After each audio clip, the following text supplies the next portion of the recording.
Hürmetli vatandaşım, 4. kıtımlık leksimizi başlayınız. Amerika Qo'shma Shtatlar hükümeti, Tayland hükümetinin Uyg'urlarni zo'rlik bilan Jungoga yo'llab berganligini qattiq aybladi mavzuli xabar 7 ayning 10 kuni Amerika ovozining Xitoy tili programmasi e'lon qilindi. Xabar bundoq boshlandi.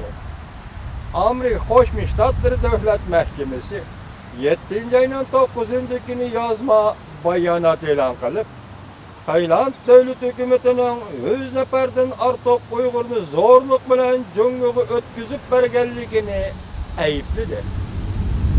Tuvandikisi bayonotning Xitoy til tarjimasidan Uyg'ur tiliga tarjima qilingan to'liq nusxasi. Biz Tayland hükümetinin 7 ayning 9 kuni 100 neferden ortiq Uyg'ur musofirni zo'rlik bilan Jungoga o'tkazib berganligini qattiq ayblaymiz. Jungoda ular qattiq muomalaga duch keladi. Hamda normal tartib bilan muomala qilmaydi. Bu harakat Tayland davlatining xalqaro majburiyatiga hamda uzundan beri mazlum ojizlarni bexatarlik bilan ta'minlab panohlikka elish qilmishlariga xilofdir. Biz yana Tayland turayotgan panohlik tilagan barliq ojiz ko'chmanlarni himoya qilishga cho'nqur ko'ngil bo'lamiz.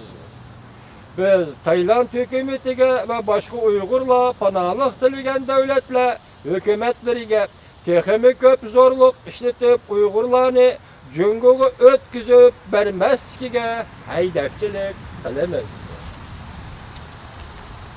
Biz texnik ilgirlagan holda Jungo doiralarining xalqaro prinsiplarga amal qilib, oshkorlikka va normal tartibga kafolat qilib, ularga muvofiq muomala qilishiga haydakchilik qilamiz.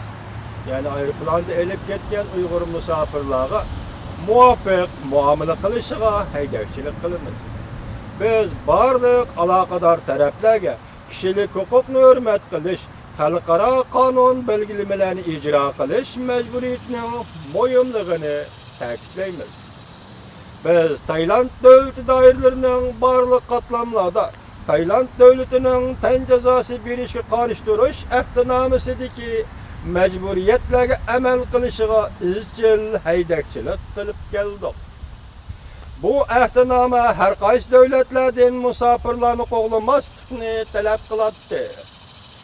Xalqaroliq insonparvarlik tashkilotlar muvofiq yo'llar bilan izlanib, ularni yo'qlab turishi va ularning insonparvarligiga